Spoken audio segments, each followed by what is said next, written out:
Hi students, welcome to the course Software Engineering. My name is Sheikh Namtullah, Assistant Professor, Department of Information Technology, VFSTR, deemed to be University, Guntur. So in this session, we are going to discuss about requirements engineering.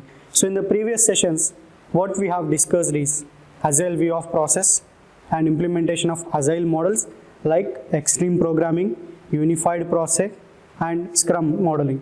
So these are the things which we have seen in the previous sessions. So in this session, we are going to discuss about requirements engineering. So exactly what we are going to do in this session is, we are going to learn how to gather requirements from the customer or client, and how to collaborate with the client, and how to refine those requirements, whatever the requirements we are taking from the client, how to refine those requirements, and after taking those requirements, how to analyze the requirements, after analyzing, how to prepare a document. So that document name is SRS, that is Software Requirement Specification. So how to prepare that document, that we are going to see in this session. And also finally we are going to see how to validate or verify those documents, and how to manage those documents. So these things we are going to discuss in this session. So before going to start the session, let us see the agenda of this session.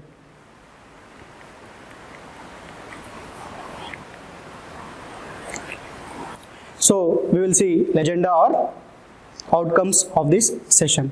So first we will see the prerequisite of this session. So what are the things we need to learn this requirements engineering? What is the basic you need to learn the requirements engineering, that we are going to see in the prerequisite. And next one, what is requirements engineering? What exactly, or what is the definition of requirements engineering, that we are going to see. Next, why or who is going to do that? So who are the persons in the software industry are going to do this requirements engineering? And next, why is it important? So why the requirements gathering is that much of importance? So that importance we are going to see. And we are going to see in detail about what are the steps or tasks involved in requirements engineering. And finally, we are going to conclude this session. So in this session, we are going to discuss a prerequisite. What are the things we need to learn before going to start requirements engineering, that we are going to see. And next one, we are going to see what exactly requirements engineering is. And next, who does it? That means, who are the persons in the software company, who are the persons in the software industry are going to involve in gathering the requirements, that we are going to see. And why it is important. So gathering of requirements, why that much of importance? So if we gather the requirements, what will be the output? If we are not gathering the requirements and we are developing the software, what will be the output? So that we are going to see in this importance. Next one, very, very important of this session is, what are the tasks or steps involved in requirements engineering? And finally, we are going to conclude this session. So these are the outcomes of this session. So let's get started. So first we will see prerequisite of this session. So the prerequisite of this session is software development lifecycle, that is SDLC. So SDLC means it is a process, or it contains different phases to develop a software in a qualitative manner.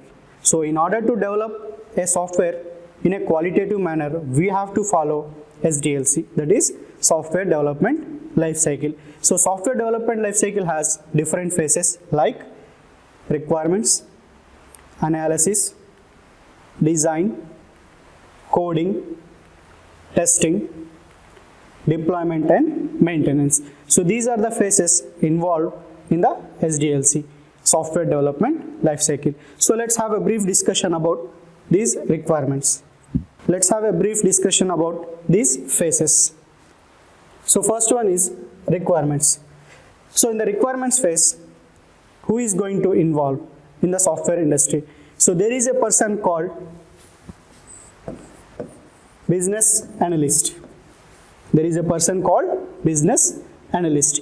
So this business analyst task is he will go to the client's environment and he is going to gather the requirements from the client. Even though the client has given some requirements, he is going to add some more requirements which the client not able to express. So those requirements are gathered by the business analyst, and he is going to prepare a document called BRS.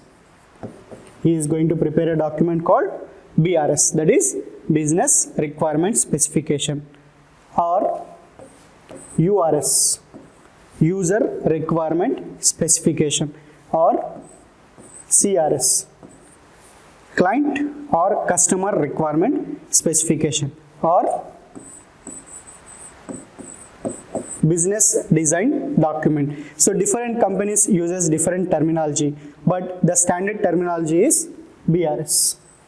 Most of the companies uses the terminology as BRS, that is Business Requirement Specification. So this is very easy to remember all this terminology. See, if you see this one, URS, User Requirement Specification. So we are going to, in the name itself it is telling user requirements. So user means client. So we are going to take the client requirements and we are going to specify in a document. That's why we are calling it as a user requirement specification. In the same manner, here also client or customer requirement specification. So as we are going to gather the requirements of client or customer and we are going to specify those things in one document. So that is called as CRS, that is client or customer requirement specification.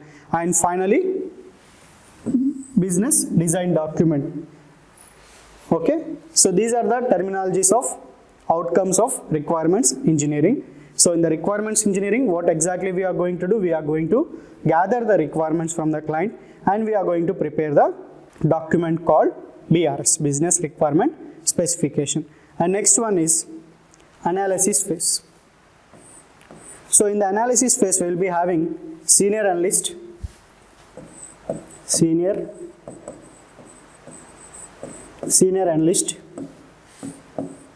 project manager, team leader, developers, test engineers. So all the persons whoever involved in development of software, almost all the persons are going to involve in this phase. So what they are going to do? They are going to study about the project.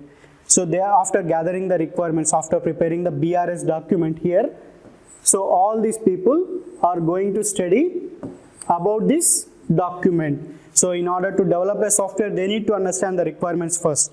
So for that one, they are going to study about the project. So the study of that project is called feasible study. That is called feasible study. In this phase, everything is going to be decided, like what kind of technology we have to use, what kind of resources we need, what kind of platform we are going to develop, or tentative planning they are going to do, like time period or schedule they are going to prepare. So everything they are going to prepare, and the outcome of this phase is SRS, that is Software Requirement Specification or System Requirement Specification. So here, don't get confused. In most of the books or some other books, you will find these phases. You can find these phases in different terminologies. So don't get confused. So you may get different terminology of these phases, but the concept is same. Okay. In some books or some internet, you will find these two phases are as one, or these two phases as one. So like that you are going to get, but I am going to explain you in detail. So that's why I am splitting this phases. So don't get confused. So the concept is same. Okay. So that is what analysis phase. And next one is design phase. So next one is design phase. So in the design phase, there will be a chief architect. In the design phase, there will be chief architect and technical members will be there. So what these two people are going to do? So these two people are going to prepare, first the chief architect is going to prepare HLD, that is high level design document, and technical members are going to prepare a document called LLD, that is low level design document. What exactly this HLD contains? HLD contains in a project how many modules are there, what are the modules interfaces, and what is the data flow of those modules, and how the data is flowing from one page to another page. So these are the things which are included in the HLD, that is high level design document, which will be prepared by the chief architect. And next one is LLD, low level design document. So the low level design document contains in detail of each and every module. For example, if you take Gmail,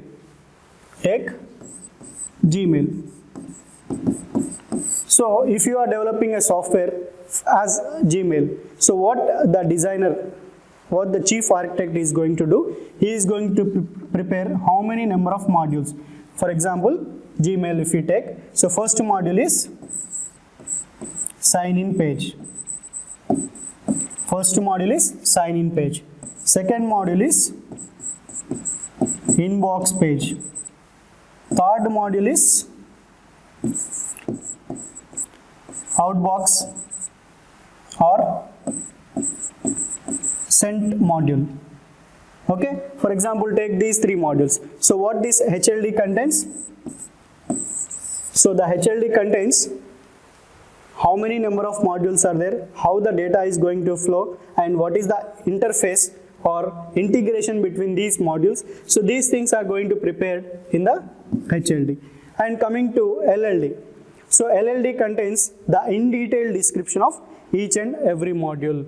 So in detail description means, if you take example of first module, that is sign in page. So what LLD contains means, in the sign in page what generally will be there? So first you will find a username, next you will find a password, next a sign in button, next a cancel button. So like this, in detail of everything will be present in the LLD document. That is low level design document, which will be prepared by the team technical members. So in this one, what is the username or text field of this box, and what is the length of this password, and where it is going to be located in the screen, whether it is left side or right side or center of the page. So how this sign in button should be represented, what are the colors. So everything is going to be present in detail in the document called LLD. And the final outcome of this design phase is TDD, that is called technical design document.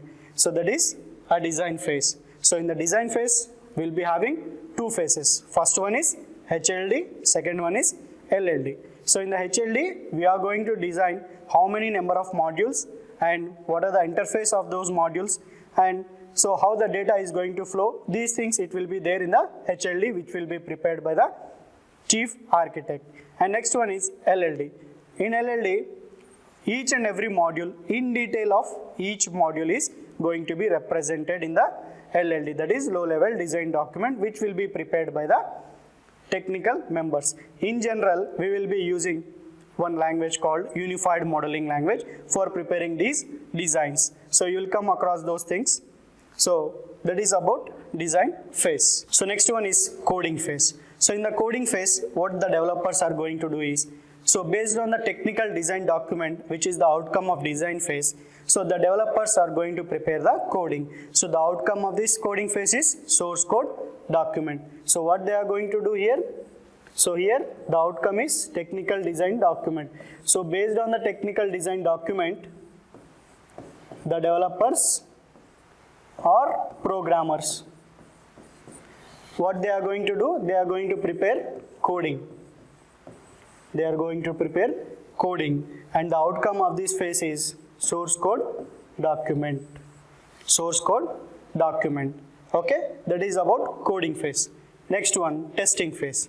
So in the testing phase, the test engineers or testers will be there. So what they are going to do is, they are going to prepare test cases based on the requirements document. They are going to prepare the test cases, or based on the software requirement specification document, they are going to prepare the test cases or user scenarios. So after releasing of this source code, or generally we used to call a term called build, B-U-I-L-D. So build is a software which is not tested, or build is a software which is ready for testing. So the build is going to release to the testing department. So the testing department, the test engineers are going to execute the test cases on this build. They are going to execute the test cases on this build. After executing this build, if they found any bugs, so they are going to send it back to the developers. They are going to send it back to the developers for rectifying or fixing those bugs. What the developers will do, they will rectify or fix those bugs. Again, they will send back to the testing department for testing. Again, the test engineers are going to execute the test cases. And if they are found any error, again they will send back to the developers team. If they won't find any errors or bugs, so what they are going to do, they are going to confirm it as a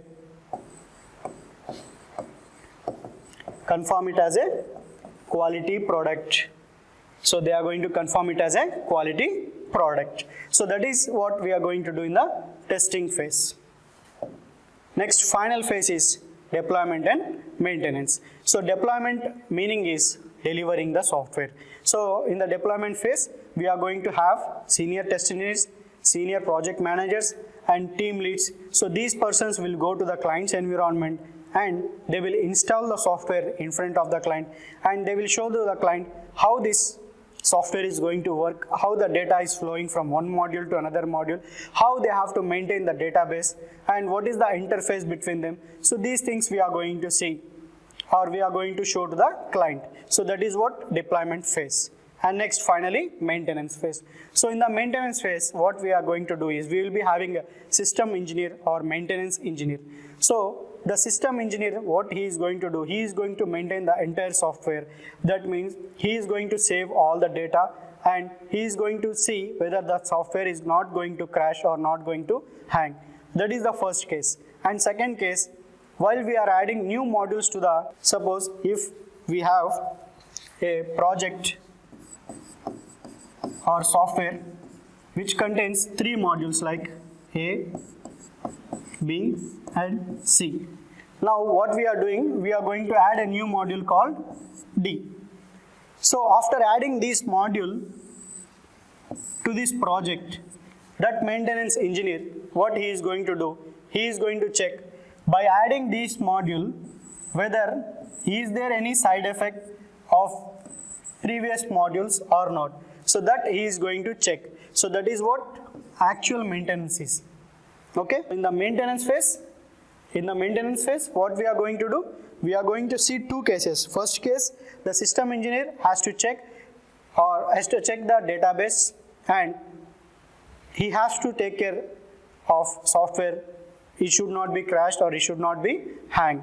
That is the first case. Second case is when we add a new modules to the software. Okay, when we are going to add new modules to the software, so the maintenance engineer, he have to take care whether the previous modules, whatever the previous modules present in that software are going to affect or not. That he have to check by adding the new modules. So that is what a maintenance phase. So these are the phases involved in the SDLC. So this is the prerequisite for learning the requirements engineering. So if you see the first phase, so this is important. This is very, very important for learning the requirements engineering. So in the requirements engineering, what we are going to do? So we are going to gather the requirements and we are going to prepare a document called BRS, or we are going to analyze the documents and we are going to prepare a document called SRS in the analysis phase. So these 2 phases we are going to learn in this session. So that is called as requirements engineering. Okay, so this is the prerequisite of this session, and we are going to see how to gather the requirements, what is requirements engineering, how to gather the requirements engineering, and who is going to do, and why it is so important, and finally what are the steps or tasks involved in the requirements engineering These are the things which we are going to learn in the requirements engineering. Okay, so let's start our actual topic. So what is requirements engineering? So it is a broad spectrum of tasks and techniques that leads to a understanding of requirements. What it is going to do? It is a broad spectrum of tasks and techniques which leads to the understanding of requirements. That means here the requirements engineering contains a tasks and as well as techniques which leads us for the understanding of client requirements. Next, requirements engineering builds a bridge to design and construction. So as we already see in the SDLC, software development life cycle, so these requirements acts as a or builds a bridge between the design and construction. So what exactly we are going to do? Requirements engineering means it is a broad spectrum of tasks and techniques. So it contains tasks and techniques which leads us for the understanding of client requirements. So that is the definition of requirements engineering. And next one, the requirements engineering builds a bridge or acts as an interface between designing and construction. So that is the requirements engineering. So now it is a good idea to apply set of requirements engineering tasks what customer wants and how the customer or end user interact with the software. See, basically for developing any software or for doing any kind of task, we need requirements. For example, if you are going to build a house, first what we are going to gather? We are going to gather the requirements like, so how many rooms we need and what kind of designs it should be there. So what will be the flooring, what will be the ceiling. So these are the requirements which we are going to gather for building a house. In the same manner, if you are going to develop a car or if you are going to build a car, so what we are going to gather? We are going to gather, so what will be the color of the car and capacity of the car, engine of the car, CC of the car, petrol tank capacity. So these are the requirements before developing only we are going to gather. So in the same manner, here also we are going to gather the requirements before developing the software. That means, so before developing the software, it's a good idea or good practice for gathering the requirements what customer wants. So how the end user in the sense who is going to use. That means, for example, if you take HDFC Bank, so in the HDFC Bank, so who is going to use that HDFC software? HDFC employees and HDFC customers. So those two persons are called end users. So how they are going to use and how it is going to interact with the software. These are the things which are very important in the requirements engineering. So in the requirements engineering, it is a good idea to apply set of requirements engineering task. So it's a good practice to apply a set of requirements engineering task what customer actually wants. That means what are the requirements of customer and how the end user, this is very, very important, how the end user is going to interact with the software. So these are the things in the requirements engineering.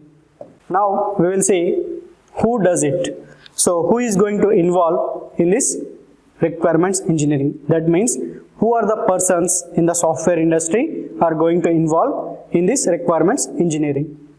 So let's see.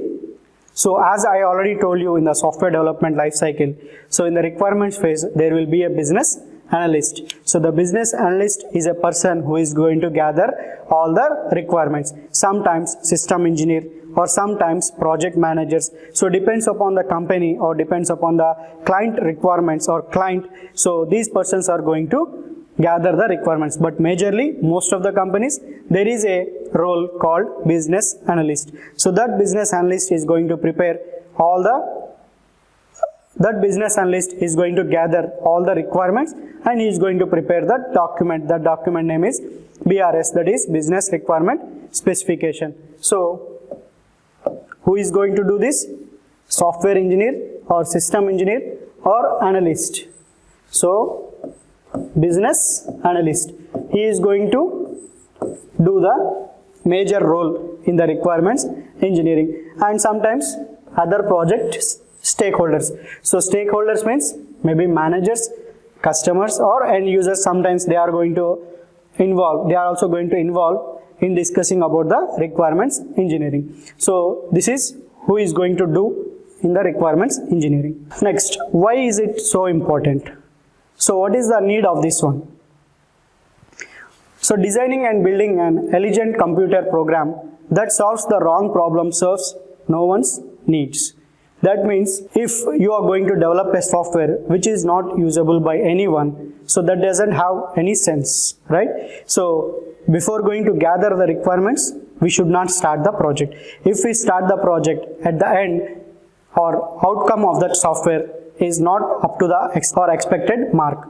Okay, so here what we are going to do is we have to gather the requirements first. So without gathering the requirements, if you do the software, so that might be the unsatisfied software. That means that client will not be satisfied, so that we cannot develop the business. So in order to develop the business, we have to gather the crystal clear requirements.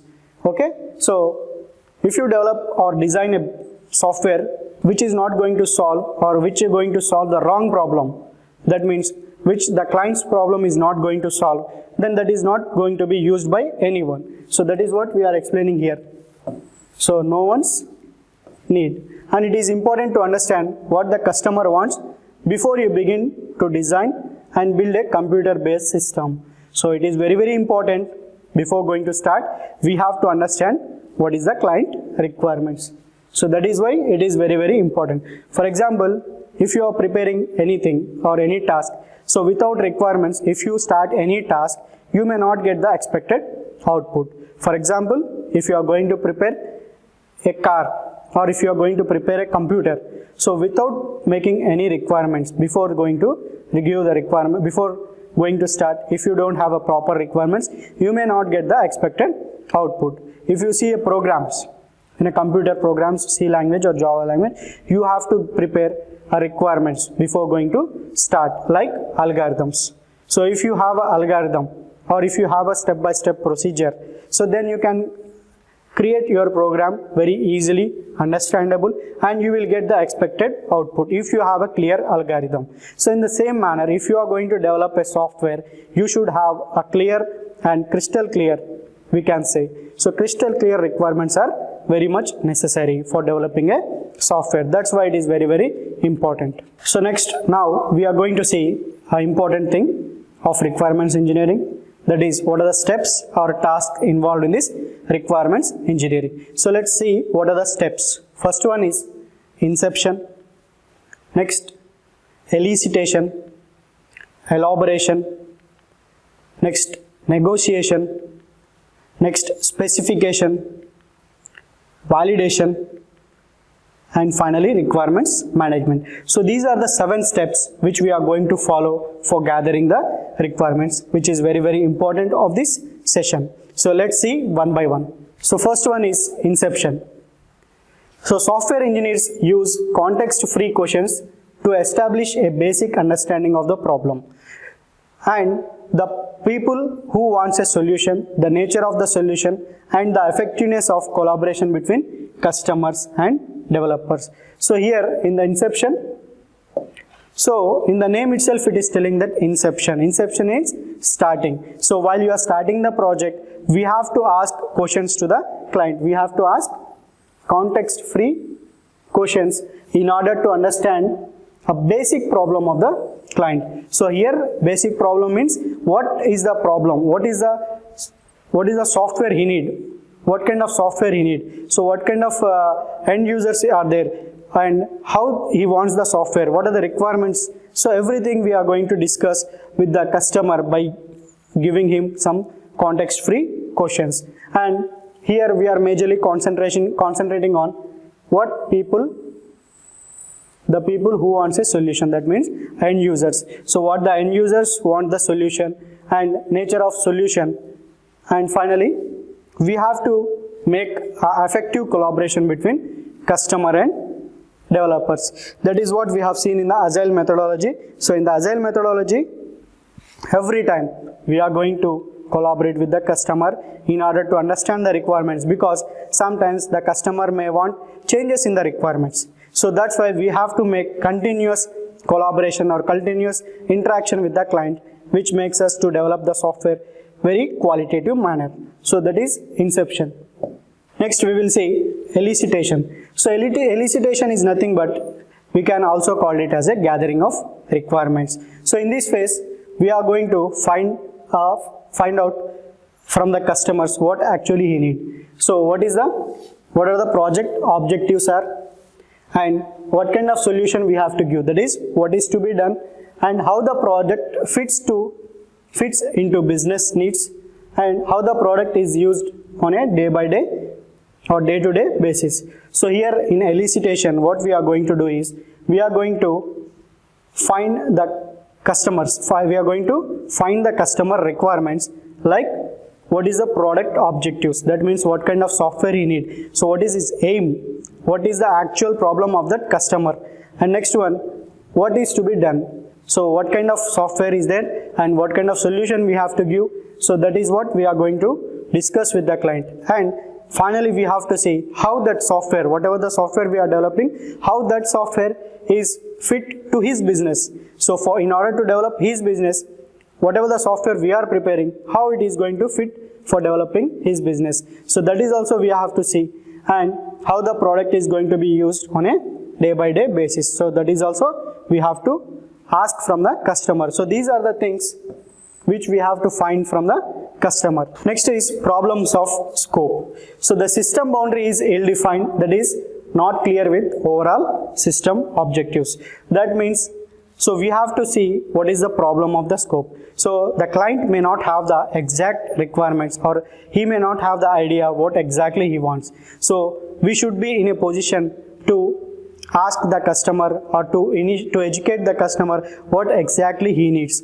So we have to analyze the requirements of the client, and that is what we are going to do here. So if you are not clear with this one, overall system objectives. So the system boundary is ill-defined. So ill-defined means that is we are not clear with the system objectives. That is the problem of scope. Next, problem of understanding. So this is very important here. So the customer or user not clear about the needs. So whatever the customer may have the idea about his requirements, but technically he may not have the idea about the requirements. So that is what we have to understand. Next, they may have poor understanding of computing requirement, environment and problem domain. So the customer may not be technically sound. So he will have a poor understanding of computer environment and problem domain. That means here sometimes the customers use requirements which is not practically solved, so which we can't do technically. So we should be educate them, so which is going to be possible or which is not going to be possible, that we have to discuss with the client. And next one, poor communication with specifying the requirements. So that is what we are discussing. So client will be very poor in specifying the requirements, and specifying unambiguous requirements may also lead to a problem. So this is very, very important. So when we are deploying the software, we should not have unambiguous requirements. That means client should be satisfied. So client should not say at the deployment stage, so this is not I am expecting, so this is not the actual requirement. He should not say. If he is going to do like that means, so we have to face number of problems. It leads to a problems. So that is what elicitation exactly. So next one is elaboration. So in the elaboration, we are going to focus on developing a refined technical models of software functions, features and constraints using the information obtained during inception and elicitation. So in the elaboration, what we are going to do, we are going to refine those requirements. So whatever the requirements we gathered in the inception phase and elicitation phase, so here we are going to refine those one. So we are going to refine those requirements, like what are the functions present in that one, what are the features to be added, what are the constraints are there. So these are the things which we are going to do in the elaboration. In the name itself it is telling elaborating. So we are going to elaborate the requirements which we gathered in the inception and elicitation phases. Also, we are going to create user scenarios. So user scenarios contains actors. So those actors are going to describe so how the users are going to interact with the customer. So that is what here user scenarios. So we are going to create the user scenarios. So that describes how the end users or actors are going to interact with the system. That means we are going to create sometimes, or actually we are going to create use case diagrams. In use case diagrams, we will be having class diagrams, data flow diagrams, activity diagrams, which tells us how the user is going to interact with the system. Next one, the relationship and collaborations between the classes are identified and variety of supplementary diagrams are produced. So this is what we are going to do. So here we are going to prepare use cases. Use case diagrams we are going to prepare. So where we are going to tell what is the relationships and collaboration between the classes. So that is what we are going to do in the elaboration. So in the elaboration, what we are going to do?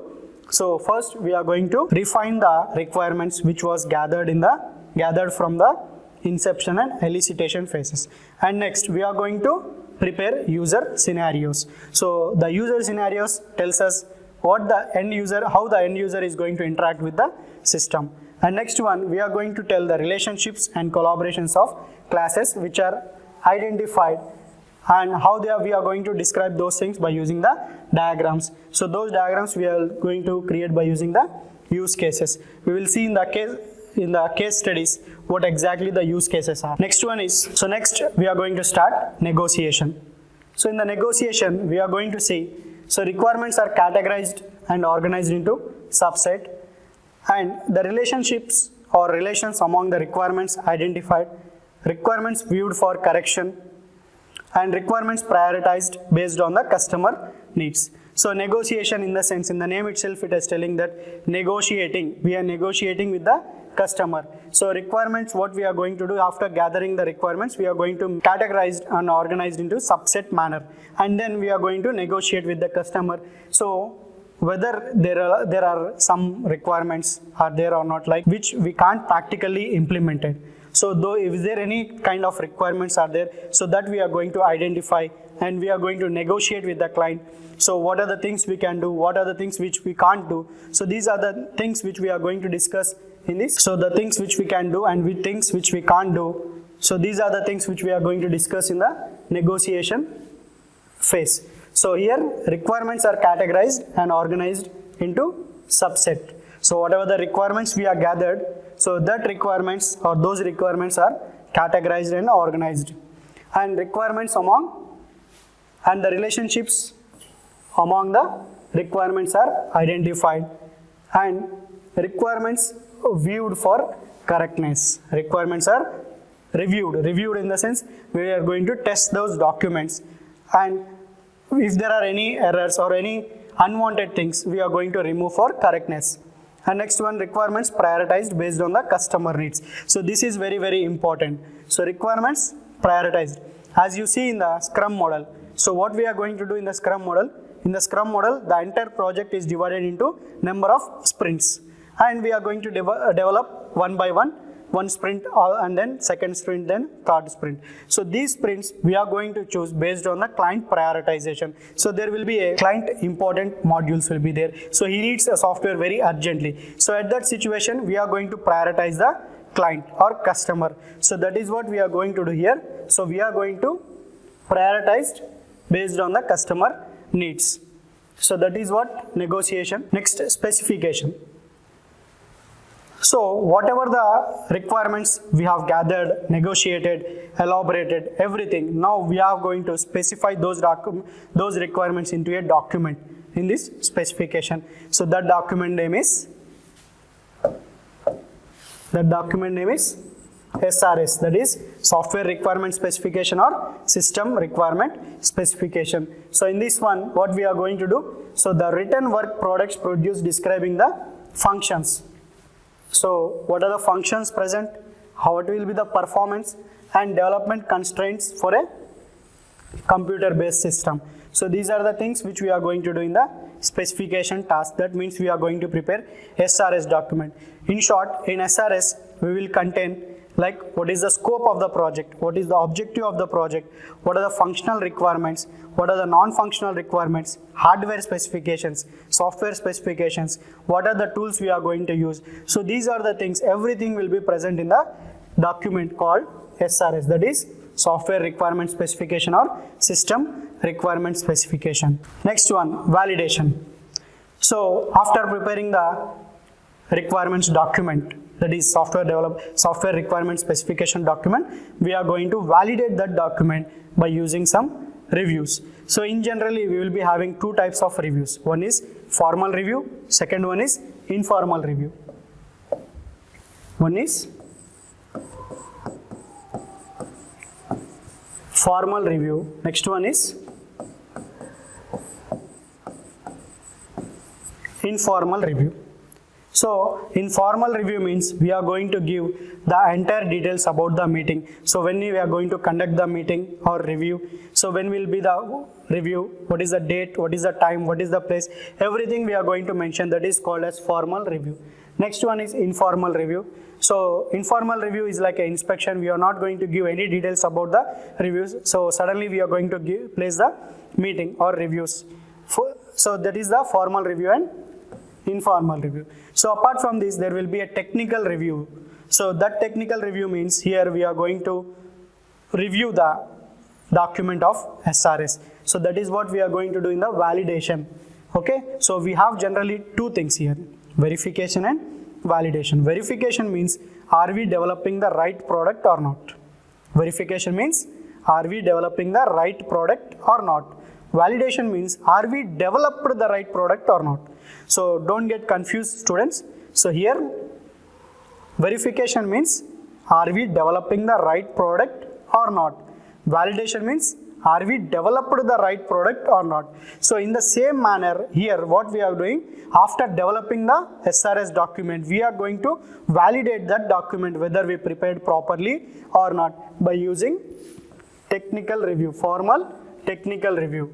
So here we are using formal technical reviews to examine the specification work products to ensure requirements quality and that all work products conform to agreed upon standards for the process, project and products. So that is what we are going to do in the validation. And in the validation, we are also going to see any clarifications are missing or missing information, inconsistencies, conflicting requirements or unrealistic or unachievable requirements. So these are the things also we are going to validate in this phase. That means we are going to validate a clear crystal requirements are there or not. And second one, is there any missing requirements or any other requirements which are conflicting? Conflicting in the sense, so the client will give one requirement in one manner and the same requirement will be given by the client in another manner, so that the two requirements are going to conflict. So that is there any kind of requirements like that we are going to check. And unrealistic or unachievable requirements. So sometimes the client will give which we can't solve technically. So we have to check whether that kind of requirements are there or not. So these are the things which we are going to do in the validation part. And final phase is requirements management. So in the requirements management, so in the management phase, what we are going to do is, we are going to manage those documents. So before going to discuss this thing, I'll tell you one example. Say, if you are working for a company, so let's see one example regarding the management. If there is a X company, so in that X company, there will be developers team and test engineers team. Okay, developers team and test engineer team. So for developers team, we'll be have team lead and developers. And for test engineer team, we'll be having team lead or test lead or test engineer. So here developer team and test engineer team will be there. So for developer team, we will be having team lead and developers. For test engineers team also we will be having team lead or test lead and test engineer. So first what the developer is going to do, the developer is going to develop the software and he is going to release the build as I already told you, he is going to release the build. So this build will be given to the team lead of developers team, and this team lead, what we will do, he will give to the team lead or test lead of test engineer department, and this team lead is going to allocate to another test engineer. So what this test engineer will do, so this test engineer is going to test the build. He is going to test the build. If you find any bugs in the build, what he is going to do, he is going to send it back to the team lead of testing department, and this team lead again he is going to send back to the team lead of developers team, and then from this the developer is going to be taken. So here what you observed here is it's a time taking process. So we are wasting a lot of time by transferring the file or software from one place to another place. So here the entire time is going to be wasted. So instead of this, if we have a software where if you are an employee, if you log in that software, so you will find where you can find a project details, what is the task, what are the module you are going to work, so what is your task, and if you after completing of your task, just you have to submit, and automatically it will go to the testing department, and then he is going to do testing, and again he is going to submit that one. So the entire team people or entire development team or testing department, so the entire people are going to see the entire documents. If you have that kind of software, it will be very easily we can develop the software. We can decrease the time, or we can't waste the time for transferring of all those files. So that kind of software is called QC. That kind of software is called QC, Quality Center. Now it is upgraded by HP company. We are calling it as a ALM, that is Application Lifecycle Management. So in the name itself, it is telling that it is a application lifecycle of an application, so which we are going to manage. That's why we are calling it as a Application Lifecycle Management. So where in that Application Lifecycle Management, you can see the entire thing. So when you log in into that your software, you will be fine. So what are the projects you are going to work, what is the module you have to develop, so what is your exact task, everything you can find in this application. So no need to go to other persons, no need to go to meet team lead or project manager, anybody. So like that we are going to maintain. So that process is called software configuration management. That is called software configuration management. So it is a set of activities that help project team to identify, control and track requirements and changes as project proceeds. So here in this software here the project team can identify, can control and track the requirements change in that software. So that is what requirements management means. And requirements are first identified, tagged with a unique identified and classified by type. So here in this requirements management, so there will be a traceability tables. So traceability tables contains features, sources, dependencies, subsystem and interfaces are developed and updated at any time a requirement is modified. So there will be a traceability table. Whenever we modified any kind of requirements, it will be given update to the everyone in the team. And next, database systems are invaluable in helping software teams tracking the requirements change. So that is the requirements management. So now we will see the conclusion. So I hope you understood what is requirements engineering, who is going to do the requirements engineering, why it is so important, and we have seen number of tasks, like 7 tasks or steps in the requirements engineering. So what we have seen, I hope you understood what is requirement engineering. Next, who is going to do that, why it is so much of important, and what are the steps or tasks involved. So we have seen what is the requirements engineering. So requirements engineering are nothing but set of tasks or techniques we are going to do for gathering the requirements, which leads to the development of a quality software. And who is going to do this? Business analyst is going to do, or is going to gather the requirements. Why it is so important? So without requirements, if you start any work, so we are not going to get the expected output. In the same manner, if you start developing a software without having a crystal clear of requirements, you may not get the expected software.